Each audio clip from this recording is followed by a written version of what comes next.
ராஜா வீட்டு தோட்டத்துல ருசியான கீரை இருக்கான். ஊர் மக்கள் எல்லாம் சொன்னாங்க, எனக்கு பறிச்சுட்டு வரீங்களா? இது ராஜா வீட்டு தோட்டமா? அங்கெல்லாம் பறிச்சா என்ன தண்டனை தெரியுமா? யாருக்கும் தெரியாம பறிச்சுட்டு வாங்க.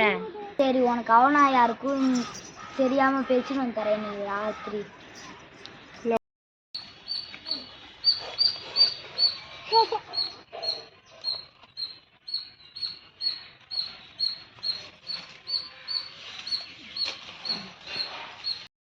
தெரியாம பறிச்சுட்டு வந்திருக்க, யாருக்கிட்டையும் சொல்லிடாத. சீக்கிரமா சமைச்சு எடுத்துருவா, நம்ம 2 பேரும் சாப்பிடலாம். பறிச்சுட்டு வந்தது தேங்க்ஸுங்க. இது ரொம்ப வாசனையா இருக்கு. நம்ம 2 பேரும் வாங்க சாப்பிடலாம்.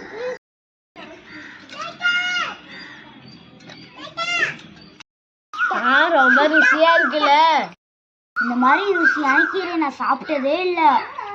ஏங்க நம்மளோட குழந்தைக்கு கொடுக்கலாமா? ரொம்ப ருசியா இருக்கு. அவங்களுக்குலாம் கொடுத்தா ராஜா கிட்ட சொல்லி விட்டுருவான். சரி பரவாயில்ல, கொடுப்போம். நான் அதுக்கு ஒரு ஐடியா வச்சிருக்கேன். நம்மளோட குழந்தை வெளியில தான் படுத்துருக்கான், நான் போய் கொடுக்கவா? இரு ஒரு வெயிட் பண்ணு, நான் தான் ஒரு ஐடியா வச்சிருக்கேன்னு சொன்னேன்ல.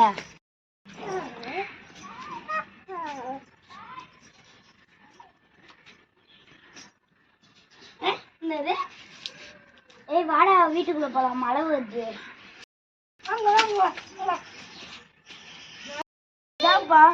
கீரை ரொம்ப ருசியா இருக்கு, சாப்பிடு. நல்லா இருக்குமா? சாப்பிட்டு பிடிச்சாச்சு, வாங்க எல்லாரும் போய் தூங்கலாம். ராஜா ராஜா, நம்மளோட தோட்டத்துல ராமு கீரை திருடிட்டான். ராஜாவோட தோட்டத்துல ராமு கீரை பெச்சுட்டானா, அவனுக்கு ஒரு பெரிய தண்டனை கொடுக்கணும். ராமு மட்டும் இல்ல, ராமுவோட குடும்பமும் சேர்த்து திருடி சாப்பிட்டாங்க. குழந்தை எப்பயுமே போய் சொல்லாது, அதனால அவனோட குழந்தைய கூட்டாங்க, நான் விசாரிக்கிறேன்.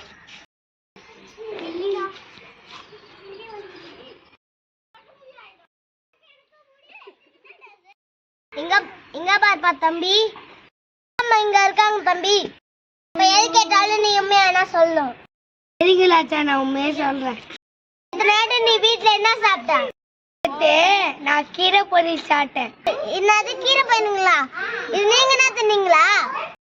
ஆமா, நாங்க கீரை பொரியல் தான் சாப்பிட்டோம். நைட்டு நான் தூங்கிட்டு இருந்தேன்னா நல்லா மழை பெஞ்சிச்சா, அப்ப எங்க அம்மா வந்து கீரை பொரியல் செஞ்சு கொடுத்தாங்க, அதான் நான் சாப்பிட்டேன். நேத்து மழையே கிடையாது, ஒரு வாழையில கனவு கண்டிருக்கோம் போல. நீங்க கீரையே திருடல போல. இப்ப உங்களுக்கு தண்டனை கிடையாது, விடுவிக்கிறேன்.